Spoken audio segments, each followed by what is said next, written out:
Hi ನಮಸ್ತೆ friends. ಈ ಒಂದು ವಿಡಿಯೋದ ಮುಖಾಂತರ ಮುರಾರ್ಜಿ ದೇಸಾಯಿ ಶಾಲೆಗೆ ಯಾವ ರೀತಿಯಾಗಿ ನಾವು ಅಪ್ಲಿಕೇಶನ್ ಅನ್ನು ಅಪ್ಲೈ ಮಾಡಬಹುದು ಅಂತ ಹೇಳಿ ತಿಳಿಸ್ಕೊಡ್ತಾ ಇದ್ದೇನೆ.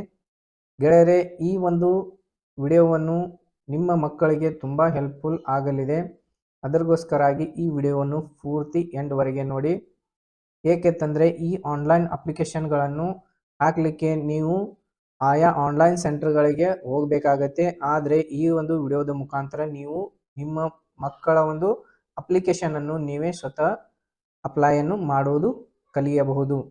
ಗೆಳೆಯರೆ, ನಾನು SK, ನೀವು ನೋಡ್ತಾ ಇರೋದು SK ಟೆಕ್ ಯೂಟ್ಯೂಬ್ ಚಾನಲ್. ಇದುವರೆಗೆ ನನ್ನ ಈ ಚಾನಲನ್ನು ಸಬ್ಸ್ಕ್ರೈಬ್ ಮಾಡಿಕೊಂಡಿಲ್ಲ ತಂದರೆ ಪ್ಲೀಸ್ ಸಬ್ಸ್ಕ್ರೈಬ್ ಮಾಡಿಕೊಳ್ಳಿ. ಹಾಗೆಯೇ ಪಕ್ಕದಲ್ಲಿ ಇರ್ತಕ್ಕಂಥ ಬೆಲ್ ಐಕನ್ ಮೇಲೆ ಮಿಸ್ ಮಾಡದೆ ಕ್ಲಿಕ್ ಮಾಡಿ. ಏಕೆಂತಂದರೆ ಈ ರೀತಿಯಾದ ವಿಡಿಯೋಸ್ಗಳನ್ನು ಈ ಒಂದು SK ಟೆಕ್ ಯೂಟ್ಯೂಬ್ ಚಾನಲ್ದಲ್ಲಿ ಅಪ್ಲೋಡ್ ಮಾಡಲಾಗುತ್ತದೆ. ಅದರದೊಂದು ವಿಡಿಯೋಸ್ಗಳನ್ನು ಅಪ್ಲೋಡ್ ಮಾಡಿದ ತಕ್ಷಣ ನಿಮಗೆ ನೋಟಿಫಿಕೇಶನ್ ಬರುತ್ತೆ. ಗೆಳೆಯರೆ, ಹಾಗಾದರೆ ಈ ವಿಡಿಯೋವನ್ನು ಸ್ಟಾರ್ಟ್ ಮಾಡೋಣ. ಗೆಳೆಯರೆ, 5ನೇ ತರಗತಿಯನ್ನು ಕಲಿತಾ ಇರತಕ್ಕಂತಹ ಮಕ್ಕಳಿಗೆ ಈ ಒಂದು ಯೋಜನೆಯ ಸದುಪಯೋಗವನ್ನು ಪಡೆದುಕೊಳ್ಳಲಿಕ್ಕೆ ಬರುತ್ತೆ. ಇದಕ್ಕೆ ನೀವು ಅಪ್ಲೈಯನ್ನು ಮಾಡಿಕೊಂಡು ನಿಮ್ಮ ಮಗುವನ್ನು ಈ ಒಂದು ಪರೀಕ್ಷೆಯಲ್ಲಿ ಪಾಸ್ ಆದರೆ ಇಲ್ಲಿ ಹಾಸ್ಟೆಲ್ ಮತ್ತು ಎಜುಕೇಷನ್ ಫ್ರೀಯಾಗಿ ಕೊಡುತ್ತಾರೆ. ಅದಕ್ಕೋಸ್ಕರಾಗಿ ಈ ಒಂದು ಅಪ್ಲಿಕೇಶನ್ ಅನ್ನು ಯಾವ ರೀತಿಯಾಗಿ ಅಪ್ಲೈ ಮಾಡುವುದು ಅನ್ನೋದನ್ನು ಕಲಿಯಿರಿ. ಗೆಳೆಯರೆ, ಹಾಗಾದರೆ ನಾನು ನನ್ನ ಲ್ಯಾಪ್ಟಾಪ್ದಲ್ಲಿರ್ತಕ್ಕಂಥ ಕ್ರೋಮ್ ಬ್ರೌಸರ್ ಮುಖಾಂತರ ನಿಮಗೆ ತೋರಿಸ್ತಾ ಇದ್ದೇನೆ. ಈ ರೀತಿ ಕ್ರೋಮ್ ಬ್ರೌಸರನ್ನು ಓಪನ್ ಮಾಡಿಕೊಳ್ಳಿ. ಯಾವುದೇ ಬೇಕಾದ ಒಂದು ಸರ್ಚ್ ಇಂಜಿನನ್ನು ಓಪನ್ ಮಾಡಿಕೊಳ್ಳಿ. ಆನಂತರ ಇಲ್ಲಿ ನೋಡಿ ಸೇವಾ ಸಿಂಧು ಅಂತೇಳಿ ಟೈಪ್ ಮಾಡಿ. ಸೇವಾ ಸಿಂಧು ಅಂತೇಳಿ ಟೈಪ್ ಮಾಡಿದ ನಂತರ ಸೇವಾ ಸಿಂಧು 1 ಅಂತೇಳಿ ಬರುತ್ತೆ. ಫಸ್ಟಿಗೆ ಇದ್ರ ಮೇಲೆ ಕ್ಲಿಕ್ ಮಾಡಿ. ಕ್ಲಿಕ್ ಮಾಡಿಕೊಂಡಾಗ ಇಲ್ಲಿ ನಿಮಗೆ ಯೂಸರ್ ID ಪಾಸ್ವರ್ಡ್ ಕೇಳುತ್ತೆ. ಇಲ್ಲಿ ನೀವು ಯೂಸರ್ ID ಮತ್ತು ಪಾಸ್ವರ್ಡ್ ಅನ್ನು ಪಡೆದುಕೊಂಡಿಲ್ಲತ್ತಂದರೆ ಇಲ್ಲಿ ನೋಡಿ ಕೆಳಗಡೆ ನ್ಯೂ ಯೂಸರ್ ರಿಜಿಸ್ಟರ್ ಹಿಯರ್ ಅಂತೇಳಿದೆ.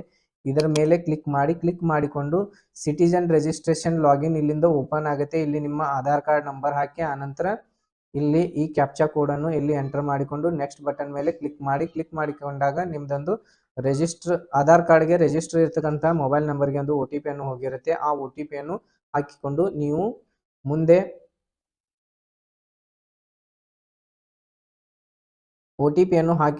ನೀವು ಮುಂದೆ ಪ್ರೊಸೆಸ್ ಮಾಡಬಹುದು. ಈ ಒಂದು ರಿಜಿಸ್ಟ್ರೇಷನ್ ಅನ್ನು ಯಾವ ರೀತಿಯಾಗಿ ಮಾಡುವುದು ಅನ್ನೋದರ ಬಗ್ಗೆ ಒಂದು ವಿಡಿಯೋವನ್ನು ಅಪ್ಲೋಡ್ ಮಾಡಿದ್ದೇನೆ.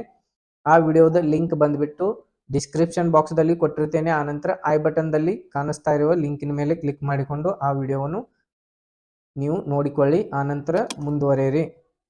ಗೆಳೆಯರೆ, ಹಾಗಾದರೆ ಈ ಒಂದು ಲಾಗಿನ್ ಅನ್ನು ಮಾಡ್ತಾ ಇದ್ದೇನೆ. ನನ್ನ ಹತ್ರ ಲಾಗಿನ್ ಪಾಸ್ವರ್ಡ್ ಇದೆ. ಈ ರೀತಿಯಾಗಿ ಇಲ್ಲಿ ಯೂಸರ್ ನೇಮ್ ಹಾಕಿ ಆನಂತರ ಇಲ್ಲಿ ಪಾಸ್ವರ್ಡ್ ಹಾಕಿ ಆನಂತರ ಇಲ್ಲಿ ಕೊಟ್ಟಿರುವಂಥ ಕ್ಯಾಪ್ಚಾ ಕೋಡನ್ನು ಇಲ್ಲಿ ಎಂಟರ್ ಮಾಡಬೇಕಾಗತ್ತೆ. ಈ ರೀತಿಯಾಗಿ ನೀವು ಕ್ಯಾಪ್ಚಾ ಕೋಡನ್ನು ಎಂಟರ್ ಮಾಡಿಕೊಳ್ಳಿ. ಆನಂತರ ಸಬ್ಮಿಟ್ ಬಟನ್ ಮೇಲೆ ಕ್ಲಿಕ್ ಮಾಡಿ. ಈ ರೀತಿಯಾದ ವಿಂಡೋವನ್ನು ಓಪನ್ ಆಗುತ್ತೆ. ಇಲ್ಲಿ ನೋಡಿ ಮ್ಯಾನೇಜ್ ಪ್ರೊಫೈಲ್ ಕಾಣಿಸುತ್ತೆ. ಆನಂತರ ಅಪ್ಲೈ ಫಾರ್ ಸರ್ವಿಸಸ್ ಅಂತೇಳಿ ಕಾಣಿಸುತ್ತೆ. ಇದ್ರ ಮೇಲೆ ಕ್ಲಿಕ್ ಮಾಡಿ. ಆನಂತರ ವ್ಯೂ ಆಲ್ ಅವೈಲೇಬಲ್ ಸರ್ವಿಸಸ್ ಮೇಲೆ ಕ್ಲಿಕ್ ಮಾಡಿ. ಕ್ಲಿಕ್ ಮಾಡಿಕೊಂಡಾಗ ಇಲ್ಲಿ ನೋಡಿ ಸರ್ಚ್ ಬಾಕ್ಸ್ ಕಾಣಿಸುತ್ತೆ. ಇಲ್ಲಿ ಮುರಾರ್ಜಿ ಅಂತೇಳಿ ಟೈಪ್ ಮಾಡಿ. ಮುರಾರ್ಜಿ ಅಂತೇಳಿ ಟೈಪ್ ಮಾಡಿದ ನಂತರ ಇಲ್ಲಿ 3 ಆಪ್ಷನ್ಗಳು ನಿಮಗೆ ಕಾಣಿಸ್ತಾ ಇದ್ದೇವೆ. ಇದರಲ್ಲಿ ರಿಜಿಸ್ಟರ್ ಆಫ್ ಕೋಆಪರೇಟಿವ್ ಸೊಸೈಟಿದು ಒಂದು ಕಾಣಿಸ್ತಾ ಇದೆ. ಹಾಗೆಯೇ ಇಲ್ಲಿ ಮೈನಾರಿಟಿ ವೆಲ್ಫೇರ್ ಡಿಪಾರ್ಟ್ಮೆಂಟ್ ಅಂತೇಳಿ ಕಾಣಿಸ್ತಾ ಇದೆ ನೋಡಿ. ಆನಂತರ ಇಲ್ಲಿ ಕೂಡ ಮೈನಾರಿಟಿ ವೆಲ್ಫೇರ್ ಡಿಪಾರ್ಟ್ಮೆಂಟ್ ಅಂತೇಳಿ ಕಾಣಿಸ್ತಾ ಇದೆ. ಇಲ್ಲಿ application for minority to Morarji Desai residential school ಅಂತೇಳಿ ಇದೆ ನೋಡಿ. ಇದ್ರ ಮೇಲೆ ಕ್ಲಿಕ್ ಮಾಡಿ. ಈ ರೀತಿ ಕ್ಲಿಕ್ ಮಾಡಿದ ನಂತರ ಇಲ್ಲಿ ಸ್ಪೆಸಿಫಿಕ್ ಕ್ಯಾಟಗರಿ ಡಿಕ್ಲರೇಷನ್ ಫಾರ್ಮ್ ವಿಶೇಷ ವರ್ಗದ ಘೋಷಣೆ ಅಂತೇಳಿದೆ.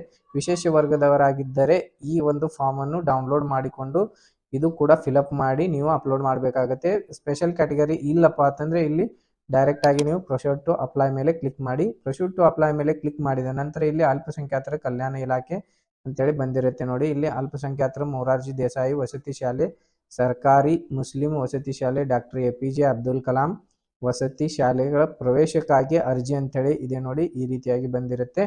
ಇಲ್ಲಿ ನೋಡಿ ನೀವು ವಿವರವಾದ ಪ್ರವೇಶ ಅಧಿಸೂಚನೆ ಮತ್ತು ವಸತಿ ಶಾಲೆಗಳ ಪಟ್ಟಿಗಾಗಿ ಇಲ್ಲಿ ಕ್ಲಿಕ್ ಮಾಡಿ ಅಂತೇಳಿ ಇದೆ ನೋಡಿ. ಈ ಲಿಂಕಿನ ಮೇಲೆ ಕ್ಲಿಕ್ ಮಾಡಿಕೊಂಡಾಗ ನಿಮಗೆ ಟೋಟಲಿ ಈ ಒಂದು ಡೀಟೇಲ್ಸ್ ಅನ್ನು ಈ ಒಂದು ಅಪ್ಲಿಕೇಶನ್ ಬಗ್ಗೆ ಡೀಟೇಲ್ಸ್ ಅನ್ನು ಇಲ್ಲಿ ಓಪನ್ ಆಗುತ್ತೆ ನಿಮಗೆ.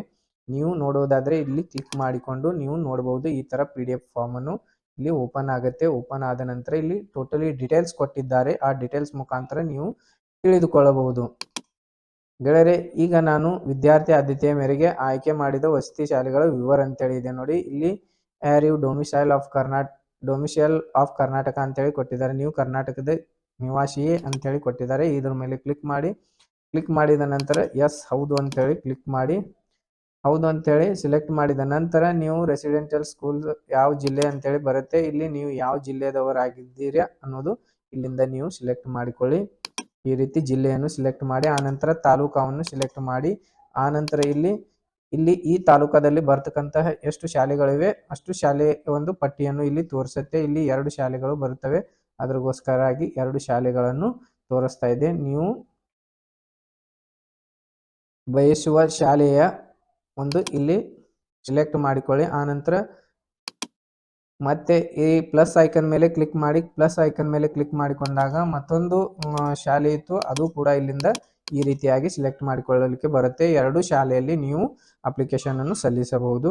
ಆನಂತರ ಇಲ್ಲಿ ನೋಡಿ ಎಕ್ಸಾಮಿನೇಷನ್ ಸೆಂಟರ್ ಪರೀಕ್ಷಾ ಕೇಂದ್ರವನ್ನು ಡೈರೆಕ್ಟ್ ಆಗಿ ತಗೊಂಡಿರುತ್ತೆ. ಆನಂತರ ಇಲ್ಲಿ ಫೋಟೋಗ್ರಾಫ್ ಆಫ್ ಸ್ಟೂಡೆಂಟ್ ಅಂತ ಹೇಳಿದೆ. ಇಲ್ಲಿ ಚೂಸ್ ಫೈಲ್ ಮೇಲೆ ಕ್ಲಿಕ್ ಮಾಡಿಕೊಂಡು ನೀವು ಫೋಟೋ ಕೂಡ ಈ ರೀತಿ ಅಪ್ಲೋಡ್ ಮಾಡಲಿಕ್ಕೆ ಬರುತ್ತೆ ಅಥವಾ ವೆಬ್ ಕ್ಯಾಮ್ ಮುಖಾಂತರ ಕೂಡ ಅಪ್ಲೋಡ್ ಮಾಡಬಹುದು. ಆನಂತರ ಇಲ್ಲಿ ಸ್ಟೂಡೆಂಟ್ STS ID ಅನ್ನು ಇಲ್ಲಿ ಎಂಟರ್ ಮಾಡಿ. ಆನಂತರ ವಿದ್ಯಾರ್ಥಿಯ ಹೆಸರನ್ನು ಇಲ್ಲಿ ಎಂಟರ್ ಮಾಡಿ.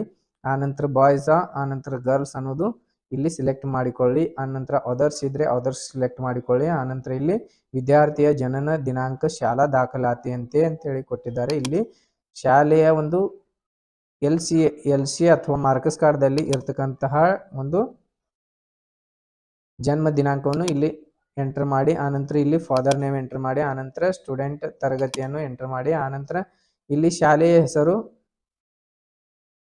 ಎಂಟರ್ ಮಾಡಿ. ಆನಂತರ ಇಲ್ಲಿ ಶಾಲಾ ವಿಳಾಸ ಎಂಟರ್ ಮಾಡಿ. ಆನಂತರ ಇಲ್ಲಿ ಜಿಲ್ಲೆಯನ್ನು ಎಂಟರ್ ಮಾಡಿ. ಆನಂತರ ಇಲ್ಲಿ ತಾಲೂಕವನ್ನು ಎಂಟರ್ ಮಾಡಿ. ಇಷ್ಟು ಟೈಪ್ ಮಾಡಿದ ನಂತರ ಇಲ್ಲಿ ನೋಡಿ ತಂದೆ ತಾಯಿ ಪೋಷಕರ ಉದ್ಯೋಗ ಕೇಳ್ತಾ ಇದೆ. ಇಲ್ಲಿ ಉದ್ಯೋಗವನ್ನು ಎಂಟರ್ ಮಾಡಿ. ಆನಂತರ ಇಲ್ಲಿ ಮೊಬೈಲ್ ಸಂಖ್ಯೆಯನ್ನು ಎಂಟರ್ ಮಾಡಿ. ಆನಂತರ ನೋಡಿ ಇಲ್ಲಿ ಪ್ರಸ್ತುತ ವಿಳಾಸದ ವಿವರ ಅಂತ ಹೇಳಿ ಕೊಟ್ಟಿದ್ದಾರೆ. ಇಲ್ಲಿ ಕ್ಲಿಕ್ ಮಾಡಿಕೊಂಡು ನಿಮ್ಮ ಜಿಲ್ಲೆಯನ್ನು ಸಿಲೆಕ್ಟ್ ಮಾಡಿ. ಈ ರೀತಿ ಜಿಲ್ಲೆ ಸಿಲೆಕ್ಟ್ ಮಾಡಿ. ಆನಂತರ ತಾಲೂಕು ಮೇಲೆ ಕ್ಲಿಕ್ ಮಾಡಿಕೊಂಡು ತಾಲೂಕಾ ಸಿಲೆಕ್ಟ್ ಮಾಡಿ. ಆನಂತರ ವಿಲೇಜ್ ನೇಮ್ ಕೇಳುತ್ತೆ, ವಿಲೇಜ್ ನೇಮ್ ಇಲ್ಲಿ ಎಂಟರ್ ಮಾಡಿಕೊಳ್ಳಿ. ಆನಂತರ ಇಲ್ಲಿ ಸ್ಟ್ರೀಟ್ ರೋಡ್ ಕೇಳುತ್ತೆ, ಇಲ್ಲಿ ನಿಮ್ದೊಂದು ಕರೆಕ್ಟ್ ಆದಂತಹ ಅಡ್ರೆಸ್ ಅನ್ನು ಇಲ್ಲಿ ಎಂಟರ್ ಮಾಡಿ. ಆನಂತರ ನೋಡಿ ಇಲ್ಲಿ ಪಿನ್ ಕೋಡ್ ನಂಬರ್ ಅನ್ನು ಎಂಟರ್ ಮಾಡಿ. ಆನಂತರ ಇಲ್ಲಿ ನೋಡಿ ಜಾತಿ ಮತ್ತು ಆದಾಯದ ವಿವರಗಳು ಇಲ್ಲಿ ಕೊಡಬೇಕಾಗುತ್ತೆ. ಇದ್ರ ಮೇಲೆ ಕ್ಲಿಕ್ ಮಾಡಿಕೊಂಡು ಹಿಂದೂನಾ, ಮುಸ್ಲಿಮ, ಕ್ರಿಸ್ತ, ಜೈನ ಈ ರೀತಿ ಕೊಟ್ಟಿರುವಂಥದ್ದು ಇದ್ರ ಮೇಲೆ ಕ್ಲಿಕ್ ಮಾಡಿಕೊಂಡು ಇಲ್ಲಿ ಯಾವ್ದು ಇರುತ್ತೆ ಅದು ಸಿಲೆಕ್ಟ್ ಮಾಡಿಕೊಳ್ಳಿ. ಆನಂತರ ವರ್ಗ ಕೇಳುತ್ತೆ, ಇಲ್ಲಿ 2A ಅಂತ ಹೇಳಿದೆ, ಕ್ಯಾಟಗರಿ 1 ಅಂತ ಹೇಳಿದೆ. ಆನಂತರ ಕ್ಯಾಟಗರಿ 3A ಅಂತ ಹೇಳಿದೆ, ಕ್ಯಾಟಗರಿ 3B ಅಂತ ಹೇಳಿದೆ, SC ST ಇದೆ. ಈ ರೀತಿ ನಿಮ್ದು ಯಾವುದೋ ಒಂದು ವರ್ಗ ಬರುತ್ತೆ, ಕ್ಯಾಟಗರಿ ಬರುತ್ತೆ, ಆ ಕ್ಯಾಟಗರಿಯನ್ನು ಇಲ್ಲಿಂದ ಸಿಲೆಕ್ಟ್ ಮಾಡಿಕೊಳ್ಳಿ. ಆನಂತರ ಇಲ್ಲಿ ಜಾತಿ ಪ್ರಮಾಣ ಪತ್ರ ಸಂಖ್ಯೆ ಅಂತ ಹೇಳಿದೆ, ಇಲ್ಲಿ ನಿಮ್ಮ ಜಾತಿ ಪ್ರಮಾಣ ಪತ್ರದ ಸಂಖ್ಯೆಯನ್ನು ಎಂಟರ್ ಮಾಡಿ. ಆನಂತರ ಇಲ್ಲಿ ಪ್ರವರ್ಗ ಕೇಳುತ್ತೆ, ಪ್ರವರ್ಗವನ್ನು ಎಂಟರ್ ಮಾಡಿ. ಆನಂತರ ಜಾತಿ ಎಂಟರ್ ಮಾಡಿ. ಆನಂತರ ಇಲ್ಲಿ ಆದಾಯ ಪ್ರಮಾಣ ಪತ್ರದ ಸಂಖ್ಯೆ ಅಂತ ಹೇಳಿದೆ, ಇಲ್ಲಿ ಆದಾಯ ಪ್ರಮಾಣ ಪತ್ರದ ಸಂಖ್ಯೆಯನ್ನು ಎಂಟರ್ ಮಾಡಿ. ಆನಂತರ ಆದಾಯ ಎಷ್ಟಿದೆ ಅನ್ನೋದು ಇಲ್ಲಿ ಎಂಟರ್ ಮಾಡಿಕೊಳ್ಳಿ. ಆನಂತರ ಇಲ್ಲಿ ಇತರೆ ವಿವರಗಳು ಅಂತ ಹೇಳಿದೆ ನೋಡಿ, ವಿದ್ಯಾರ್ಥಿಯು ಅಂಗವಿಕಲತೆ ಹೊಂದಿರುವವರೇ ಅಂತ ಹೇಳಿದೆ. ಅಂಗವಿಕಲಕ ವಿದ್ಯಾರ್ಥಿ ಇದ್ದರೆ ಎಸ್ ಅಂತ ಹೇಳಿ ಕ್ಲಿಕ್ ಮಾಡಿ, ಇಲ್ಲತ್ತಂದ್ರೆ ನೋ ಅಂತ ಹೇಳಿ ಕ್ಲಿಕ್ ಮಾಡಿ. ಆನಂತರ ವಿದ್ಯಾರ್ಥಿಯು ಮುಂದೆ ತಿಳಿಸಿರುವ ಯಾವ ವಿಶೇಷ ವರ್ಗಕ್ಕೆ ಸೇರಿದವರು ಅಂತೇಳಿ ಕೊಟ್ಟಿದ್ದಾರೆ. ಇಲ್ಲಿ ಪ್ರಮಾಣೀಕೃತ ಬಾಲಕಾರ್ಮಿಕ, ಅನಾಥ ಮಕ್ಕಳು, ವಿಧವೆಯ ಮಕ್ಕಳು ಅಂತೇಳಿ ಈ ರೀತಿಯಾಗಿ ಕೊಟ್ಟಿರುವಂಥದ್ದು ಯಾವುದಿದೆ ಅದನ್ನು ಸಿಲೆಕ್ಟ್ ಮಾಡಿಕೊಳ್ಳಿ. ಆನಂತರ ಇಲ್ಲಿ ಘೋಷಣೆ ಅಂತೇಳಿ ಕೊಟ್ಟಿದ್ದಾರೆ, ಇಲ್ಲಿ ಟಿಕ್ ಮಾರ್ಕ್ ಮಾಡಿಕೊಳ್ಳಿ. ಆ ಅಗ್ರಿ ಮೇಲೆ ಟಿಕ್ ಮಾರ್ಕ್ ಮಾಡಿದ ನಂತರ ಇಲ್ಲಿ ಡೈರೆಕ್ಟ್ ಆಗಿ ನೀವು ಇಲ್ಲಿ ಈ ಕ್ಯಾಪ್ಚಾ ಕೋಡನ್ನು ಇಲ್ಲಿ ಎಂಟರ್ ಮಾಡಿಕೊಂಡು ಸಬ್ಮಿಟ್ ಮೇಲೆ ಕ್ಲಿಕ್ ಮಾಡಿ. ಸಬ್ಮಿಟ್ ಮೇಲೆ ಕ್ಲಿಕ್ ಮಾಡಿಕೊಂಡಾಗ ನಿಮಗೆ ಮುಂದೆ ಅಪ್ಲಿಕೇಶನ್ ಅನ್ನು ಸಬ್ಮಿಟ್ ಆಗುತ್ತೆ. ಆನಂತರ ಡಾಕ್ಯುಮೆಂಟ್ಸ್ ಅನ್ನು ಅಪ್ಲೋಡ್ ಮಾಡಲು ಆಪ್ಷನ್ಸ್ಗಳನ್ನು ಬರುತ್ತವೆ.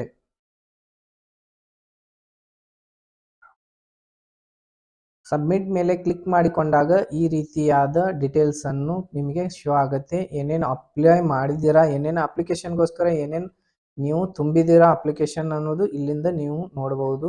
ಆಕಸ್ಮಿಕವಾಗಿ ಏನರೇ ತಪ್ಪಾಗಿ ನೀವು ತುಂಬಿದರೆ ಇಲ್ಲಿ ಎಡಿಟ್ ಮೇಲೆ ಕ್ಲಿಕ್ ಮಾಡಿಕೊಂಡು ಮತ್ತೆ ಎಡಿಟ್ ಅನ್ನು ಮಾಡಲಿಕ್ಕೆ ಆಪ್ಷನ್ ಬರುತ್ತೆ. ಆನಂತರ ನೋಡಿ ಗೆಳೆಯರೆ, ಅಟ್ಯಾಚ್ ಅನೆಕ್ಜರಿ ಮೇಲೆ ಕ್ಲಿಕ್ ಮಾಡಿ. ಅಟ್ಯಾಚ್ ಅನೆಕ್ಜರಿ ಮೇಲೆ ಕ್ಲಿಕ್ ಮಾಡಿಕೊಂಡಾಗ ಈ ರೀತಿ ಪೇಮೆಂಟ್ ಮಾಡಲು ಆಪ್ಷನ್ ಅನ್ನು ಓಪನ್ ಆಗಿದೆ ನೋಡಿ, ಈ ರೀತಿ ಓಪನ್ ಆಗುತ್ತೆ. ಆನಂತರ ಮೇಕ್ ಪೇಮೆಂಟ್ ಮೇಲೆ ಕ್ಲಿಕ್ ಮಾಡಿ. ಮೇಕ್ ಪೇಮೆಂಟ್ ಮೇಲೆ ಕ್ಲಿಕ್ ಮಾಡಿಕೊಂಡಾಗ ಪೇಮೆಂಟ್ ಮಾಡಲು ಆಪ್ಷನ್ ಅನ್ನು ಬರುತ್ತೆ. ಈ ರೀತಿಯಾಗಿ ಲಾಗಿನ್ ಮಾಡ್ಕೊಳ್ಳಿ. ನಾನು ಗ್ರಾಮೋನ್ ಲಾಗಿನ್ ಥ್ರೋ ಈ ಒಂದು ಅಪ್ಲಿಕೇಶನ್ ಸಲ್ಲಿಸ್ತಾ ಇದ್ದೇನೆ. ಅದಕ್ಕೋಸ್ಕರಾಗಿ ಗ್ರಾಮೋನ್ ಲಾಗಿನ್ ಅನ್ನು ಬಂದಿದೆ. ನೀವು ಸಿಟಿಜನ್ ಲಾಗಿನ್ ಥ್ರೋ ಏನಾದರೂ ಈ ಅಪ್ಲಿಕೇಶನ್ ಅನ್ನು ಸಲ್ಲಿಸ್ತಾ ಇದ್ರೆ ಸಿಟಿಜನ್ ಲಾಗಿನ್ ಒಂದು ಡೈರೆಕ್ಟ್ ಆಗಿ ಪೇಮೆಂಟ್ ಮಾಡುವ ಆಪ್ಷನ್ ಅನ್ನು ಓಪನ್ ಆಗುತ್ತೆ. ಆ ಥ್ರೋ ನೀವು ಪೇಮೆಂಟ್ ಅನ್ನು ಮಾಡಲಿಕ್ಕೆ ಬರುತ್ತೆ. ಎಸ್ ಫ್ರೆಂಡ್ಸ್, ಈ ರೀತಿಯಾಗಿ ನೀವು ಅಪ್ಲಿಕೇಶನ್ ಅನ್ನು ಮೊರಾರ್ಜಿ ದೇಸಾಯಿ ಶಾಲೆಗೆ ಅಪ್ಲಿಕೇಶನ್ ಅನ್ನು ಸಲ್ಲಿಸಬಹುದು. ಈ ವಿಡಿಯೋವನ್ನು ಇಷ್ಟವಾದರೆ ವಿಡಿಯೋಗೆ ಒಂದು ಲೈಕ್ ಮಾಡಿ. ಆನಂತರ ಏನೇ ಡೌಟ್ಸ್ ಇದ್ರೂ ಕೂಡ ಕಮೆಂಟ್ ಬಾಕ್ಸಲ್ಲಿ ಕಮೆಂಟ್ ಮಾಡಬಹುದು.